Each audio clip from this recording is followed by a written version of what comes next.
Hamad, not my compassionate one, becomes my compassionate one. And so Hosea chapter 1 presents the first judgment salvation cycle.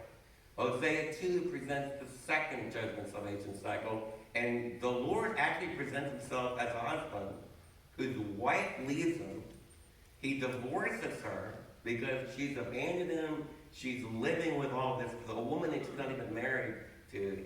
But Hosea 2 describes a new day where he goes after her, and then he waits for her to respond. And then you have a salvation section that actually takes you to the end of time, where there's like the Garden of Eden again.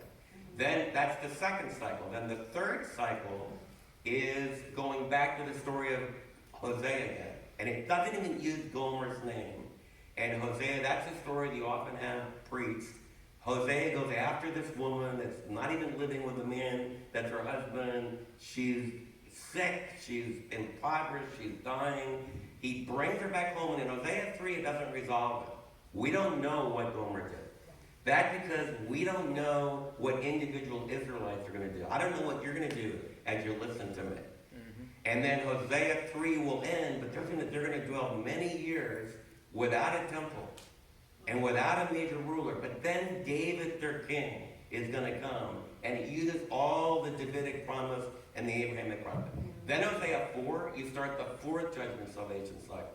And it's like a lawsuit. Hosea is like a lawyer and says, Israel, Ephraim, you're out. You're condemned. And Hosea 11 is the last part of that lawsuit. And that's why the first part of it is all judgment. And then but just like in those other redemptive judgment salvation sequences, suddenly Hosea shifts and it's all integrated and says, no, I'm not going to wipe them out. There's going to be a new day. Which what it means for us as a school, I believe, like Israel today, when I went to Israel last spring, Jesus is a cuss word for most Israelis. They're in the land. They don't have a temple. They don't have a king. Their political system, they're having their third election in 1 year. Yeah. It's a disaster. Okay? And their heart, their back, but they haven't responded. Now, there are a lot of individual Israelis and Palestinians because of the power of the gospel. But for the whole, the nation of Israel, like if a rabbi was here today, they would say Matthew totally blew it. But what I'm telling you, you decide what your point of view is. So what I'm telling you, Hosea sets up an unresolved issue. How in the world can a holy God not wipe out Ephraim and forget about Ephraim forever? They're idolaters, they're immoral, they're brutally violent, they're deceptive, they lie. They're like the worst drug addict kid you've ever imagined. And God says, I'm going to wipe you out. But then he says, no, I'm not going to do it. And Matthew tells the story about what Dr. Jackson preached to you. It's about how justice and mercy kiss. Come on. Yep. And what I want you to get from this morning, and it's what all of us as professors are going to do. What I'm telling you is you can go and read Hosea from chapter 1 and track the story. I can't stress this enough. Right. Like you guys hear message after message. Like if I taught you about a football game, and the way I taught you about the football game is I took 5-minute clips, which is going to remind you of what I taught you. I can't take 5 clips from all over the game. I use basketball. Midlothian played in the playoffs against Mount Pleasant. The first quarter, we killed them. So if I showed clips of the first quarter, and then that was the whole thing I told you about the game, you would be all screwed up. Because Mount Pleasant went into a zone, and Midlothian never figured out how to break it.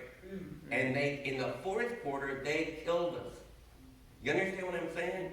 You'll never understand God's word. Like you can't understand Hosea 11 if you don't start on Hosea 11:1 and read through it and understand what Hosea is saying. Then you need to go to Matthew and understand what Matthew is saying. And what I'm telling you today is critical scholars will say, and Matthew just picked it out of the blue.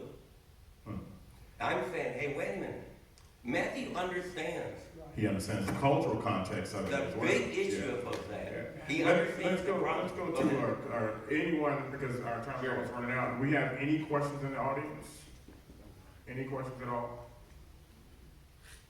Yeah, correct. Did I hear you correctly say that mercy and justice kissed? Yeah. Yeah. Or am I perceiving this correctly as I'm tracking you, that without them kissing, I wouldn't have a snowball chance of getting it right? Exactly. Mercy came in and showed me that God's justice can look beyond my fault and see my circumstance and get me out of it. No, he doesn't. Go He ahead. doesn't. He totally sees what Hosea is telling you. God sees how screwed up Dave works on it. Good. Doesn't ignore it at all. Go ahead. Doesn't look beyond anything. Yeah. He says you're going to be wiped out. What he says though, I got a perfect son. Uh-huh. And remember the story. Another like very difficult passage. Remember Abraham and Isaac? Go ahead. Why in the world? The whole story of Abraham is to give birth to Isaac. Go ahead. That's the whole tension of the Go story. ahead. Go ahead. Finally, laughter's born, which is what Isaac means. Yes, yes. They circumcise the kid. Yes. They have a big weaning party. Mm-hmm. Ishmael's sent away because he's not the child of promise. And I expect him to live happily ever after. Then God says, let's kill him. Okay. Take him to a mountain, and I want you to sacrifice him. Yeah, yeah. And Abraham goes to Mount Moriah, which is in the area of Jerusalem. He lifts up a butcher knife. Mm-hmm. And the Lord says, Abraham, Abraham, don't touch your son. Right. Thank you. And it says over and over again in that passage, I want you to take your one and only, your much loved son. Yep. And I want you to take him to the mountain. Now Jews will tell you, and they're right, it teaches you don't sacrifice your kids. Right, right. The Lord stopped thinking. Second of all, it teaches you, if the Almighty God asks you to kill your son, he's God. Right. My Lord. But you also need to learn from this story, God didn't let him sacrifice his son, so don't any of you sacrifice your son. Right. Which you laugh at, but that's what the Canaanites did. Yes, yes. Like that's one of the reasons why the Lord's so tight with Ephraim. Mm-hmm. Because they sacrificed their kids, their firstborn, to the gods of Canaan. Yes. Yeah. And God says, but what I ask the question, if you're tracking the story, why in the world did the Lord even ask Abraham to do that? Because there's going to be another daddy in the book of Matthew Amen. Come on. that's going to take his son to a Come mountain. on. Yes. Come on. Only this time, He's going to be. he's going to allow him to Yes, come. yes. And that's the big enigma. Good God. Why in the world did he do that? Good God. And in the story, Abraham says, we're going to come back. He tells the servant, we're going to come back. Yes. The book of Hosea 11 will say, Abraham believed. Isaac is the promised child. Yes. My line didn't continue through Isaac. Isaac doesn't have any kids yet. Right. Go ahead. So if I kill him, Right. he's going to have to be raised from the dead. Right, right, right. And I believe in the God that could call the light of the darkness, that could take a clay Adam and go, and Adam lived. Yes, Lord. So Abraham says, if I put a knife in my son and burn him as a whole burnt offering, Yes. the Lord will take the dust and make my son again, which changes the whole ethical issue. You understand what I'm saying? Yes. But that's a type in the Old Testament. When we talk about types, I want you to understand, I'm not just talking thematically. Right. I'm talking about the structure of the Genesis story. There's a big unanswered question. Why in the world did the Lord command that sacrifice? And the reason I'm relating it to Hosea, that's why the Lord can say to Ephraim, you're a rebellious, dirty, rotten, condemned, death row criminal. You're my son. Right. Wow. But I'm the judge, but I'm also a daddy. And Yeah. my heart flips, Yes. and I'm going to take my perfect son. Because justice demands that Ephraim die. Right. But He my lets them off the hook. Exactly. And that That's leads where to mercy and that's how justice is. mercy and Yeah. justice. And at the cross, like when God looks at you today and Satan accuses you, the Son says, all he does in heaven, because it says he's interceding for us, all Jesus does is hold up his hand. Yeah. My Lord, my Lord. Mercy. Yeah. And all of the universe has to be quiet. Thank you, Lord. And that's what grace is. If you don't learn anything in SBIC, Dr. Hawkins and I, and every one of us, Demetrius, We want you to understand it's about amazing grace. And what I just showed you is the Jewish scriptures demand Yeah. that Matthew didn't screw up his understanding Hosea. He understands Hosea better than I do. And he wrote the story that resolves the conundrum of Hosea. How in the world can God be the judge who executes judgment against his rebellious people, Okay. but he doesn't destroy them, and there's a new day? Any other questions? Can I, please let me get this out. Last one. Yeah. In today's Israel that don't have a temple, don't have a king, don't have a leader, why aren't they setting a better example for the rest of the world to see? Because they need grace like all the rest of us. And that, what kind of an example was Israel in the Old Testament? Oh my. See, that's what all of us want to understand. Like, if I was raised back in New Jersey with a water, and from Teddy to happen in Brooklyn, so half my friends are Jewish. Well, my Orthodox Jewish friends, not many of them were Orthodox, most of them were liberal secular Jews.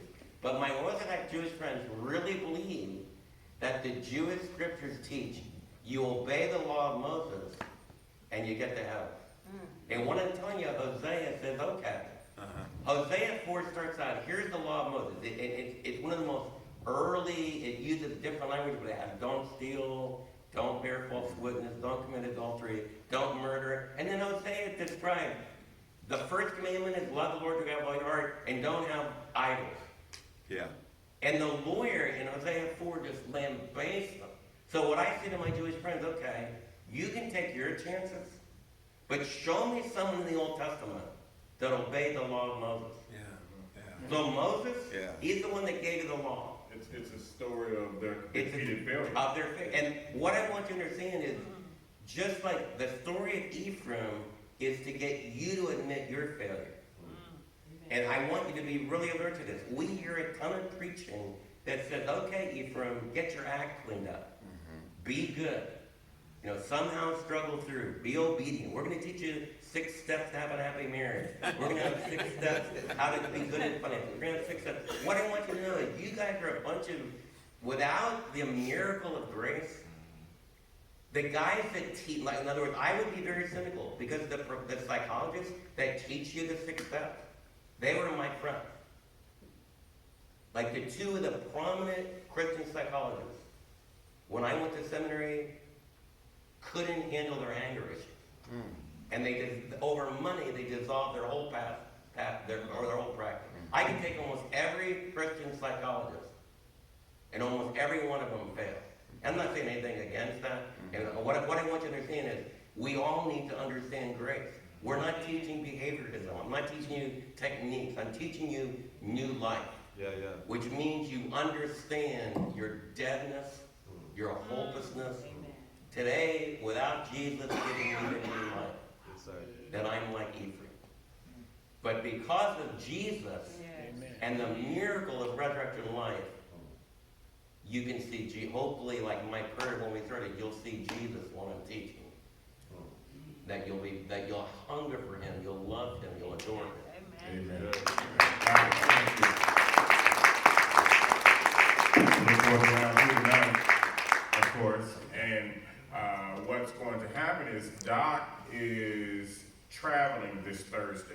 Gotta take care of my grandkids in Connecticut. So when we get back from spring break, because you know we're out on spring break next week, he will preach that Thursday. All right? Not while you're out on spring break. Yeah. So we're going to look forward to hearing him preaching this passage when we come back off of spring break. And so we will have somebody else standing up on Thursday for you. But thank you for your time. Thank you. And thank you for your scholarship and the